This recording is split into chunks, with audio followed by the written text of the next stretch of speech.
बिहार के सत्ता के महासंग्राम के लिए आज पहले चरण के चुनाव प्रचार का आखिरी दिन है। पहले चरण के लिए चुनाव प्रचार थम जाएगा, लेकिन उससे पहले आज बिहार के अंदर अलग अलग जगहों पर बड़े बड़े नेताओं की रैलियां देखने को मिली और उन रैलियों में सभी ने अपने विरोधियों पर जमकर निशाने साधे, अपनी जीत के दावे किए। चाहे गृह मंत्री अमित शाह की बात की जाए, प्रधानमंत्री मोदी की बात की जाए, नेता विपक्ष राहुल गांधी की बात हो, यूपी के सीएम योगी आदित्यनाथ की बात हो, हरियाणा के मुख्यमंत्री नायब सिंह सैनी की बात हो, बड़े बड़े नेता अलग अलग पार्टियों के बिहार में प्रचार कर रहे हैं, अपने विरोधियों को पुरजोर तरीके से घेर रहे हैं, अपनी सरकारों के आने का दावा कर रहे हैं, एक दूसरे को लेकर कानून व्यवस्था और जंगल राज की बातें कहकर निशाने साध रहे हैं। ये रिपोर्ट देखिए। 14 नवंबर को काउंटिंग है, 11 नवंबर को चुनाव है। बेलसंड वालों, चुनाव का नतीजा जानना चाहते हो क्या? जानना है क्या? अरे जोर से बोलो, जानना है क्या? तो मेरी बात याद रखना, 14 नवंबर 8 बजे बैलेट बॉक्स खुलेंगे, मतपेटियां खुलेगी, 9 बजे मतगणना शुरू होगा और 1 बजते बजते लालू राहुल की पार्टियों का सुपड़ा साफ होगा। यहां पर फिर से एनडीए की सरकार बनने वाली। नरेंद्र मोदी जानता है, अमित शाह जानते हैं कि बिहार में वो चुनाव जीत नहीं सकते। एक ही तरीका है जीतने का, वोट चोरी। वोट चोर गद्दी छोड़।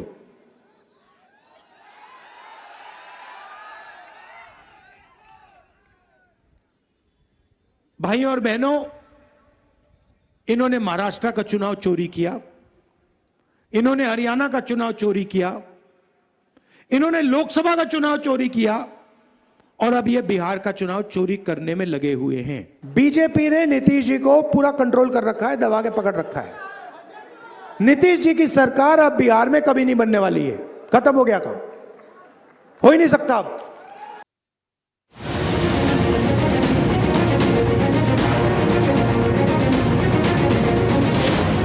बिहार में 6 नवंबर को पहले चरण की वोटिंग है। एनडीए और महागठबंधन के नेताओं ने अपनी सभाओं में विपक्ष पर निशाना साधा है। चुनावी रणभूमि में माहौल पूरी तरह गर्म है। हर दल अपने जनाधार को मजबूत करने में पूरी तरह से जुटा रहा है। मैं पूछना चाहता हूं लालू और राहुल को, 10 साल तक केंद्र में सरकार थी, 15 साल तक लालू राबड़ी यहां पर मुख्यमंत्री बने। दरभंगा के लिए क्या करा आपने? दरभंगा के विकास के लिए उन्होंने कुछ नहीं किया। भाइयों बहनों, मोदी जी की सरकार बनी, दरभंगा में एम्स बनाने का काम हमारे मोदी जी ने किया। एक तरफ बीजेपी और जेडीयू का गठबंधन अपनी सरकार की उपलब्धियां गिना रहा है, दूसरी तरफ आरजेडी और कांग्रेस बिहार की सरकार पर वार करने में कमी नहीं छोड़ रहा। नीतीश जी को हटाने का प्लान है आपका? काम जारी है, चल रहा है। 20 साल से नीतीश जी सरकार चला रहे हैं और वो चला रहे हैं मगर चल नहीं रही है। आपका यह कहना है? बिहार के लोगों को लगता है कि नीतीश जी की सरकार है। नीतीश जी का कुछ लेना देना नहीं है।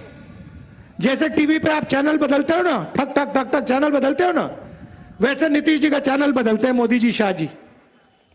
बटन दबाते हैं, खट जो चाहिए नीतीश जी करते हैं। सियासी जमीन पर नेताओं ने अपनी अपनी बिसात बिछाई है। 6 नवंबर को होने वाली वोटिंग को लेकर मुख्यमंत्री नीतीश कुमार, तेजस्वी यादव और दिग्गज नेताओं की ताबड़तोड़ रैलियां बिहार में हुई।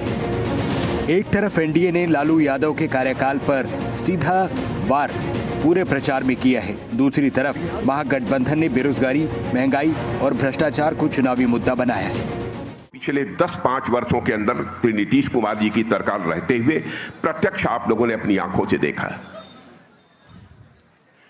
क्या बहनों भाइयों, इसके पहले भी आपने लालू जी की सरकार देखी है, कुछ समय के लिए तेजस्वी यादव की भी सरकार देखी है। क्या बहनों भाइयों, कोई व्यक्ति उंगली उठाकर यह कोई आरोप लगा सकता है, चाहे वह नीतीश कुमार जी वहां पर हो, चाहे यहां पर आपका विधायक सतीश कुमार हो, कोई मां का लाल उंगली उठाकर नहीं कह सकता है कि उनके दामन पर कोई भ्रष्टाचार की दाग लगी हुई है। चुनावी जंग अब बेहद दिलचस्प मोड़ पे। एक तरफ पारिवारिक रिश्तों की डोर है, दूसरी तरफ सियासी महत्वाकांक्षा आरोपों के बौछार के बीच इस चुनाव में आमने सामने है। भाई भाई की टक्कर।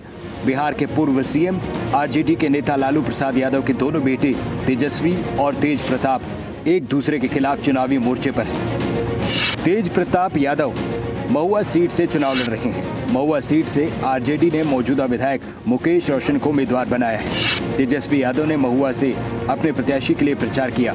राघोपुर सीट पर तेजस्वी यादव चुनावी मैदान में। तेज प्रताप ने कहा तेजस्वी महुआ जाएंगे तो वो राघोपुर जाएंगे।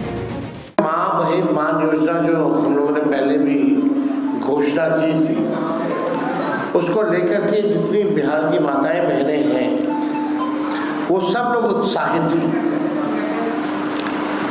और लोगों का कहना है कि ये योजना से उनको आर्थिक न्याय जो है मिलेगा इस महंगाई के जमाने में। तो करने दीजिए, अभी बच्चा है वो, चुनाव बाद उसको झुनझुना पकड़ाएंगे। हर सीट पर सियासी तापमान चरम पर है। विकास बनाम विरासत की जंग में स्टार प्रचारक भी सियासी मैदान में एक दूसरे पर तीर छोड़ रहे हैं। पलटवार भी हर नेता का अपने अंदाज में है। एनडीए विजयी होगा, एनडीए विजयी होगा, बिहार विजयी होगा। एनडीए की विजय बिहार की विजय के साथ जोड़ करके देखना होगा और इसके लिए बहन और भाइयों बटेंगे नहीं, कटेंगे भी नहीं। याद करना, बंटे थे तो कटे थे। बोले हम चांद पे प्लॉट दिला देंगे, आपको 15 लाख अकाउंट में पहुंचा देंगे, कितने करोड़ नौकरी दे देंगे। ये अमेरिका से ठोकर खाए हुए लोग हैं, अमेरिका इन्हें डरा रहा है, इसलिए चुनाव में इनके नाकामी पर बहस न हो, इसलिए ये इस तरह की लैंग्वेज कर रहे हैं। इस बीजेपी में बड़े बड़े गप्पू हैं और उनके चप्पू हैं हमारे। बिहार की सियासत अपने शिखर पर है। नेताओं के वादे, तंज और पारिवारिक समीकरण सब मिलकर इस बार की लड़ाई को बना रहे हैं बेहद दिलचस्प और ऐतिहासिक। ब्यूरो रिपोर्ट, खबरें अभी तक।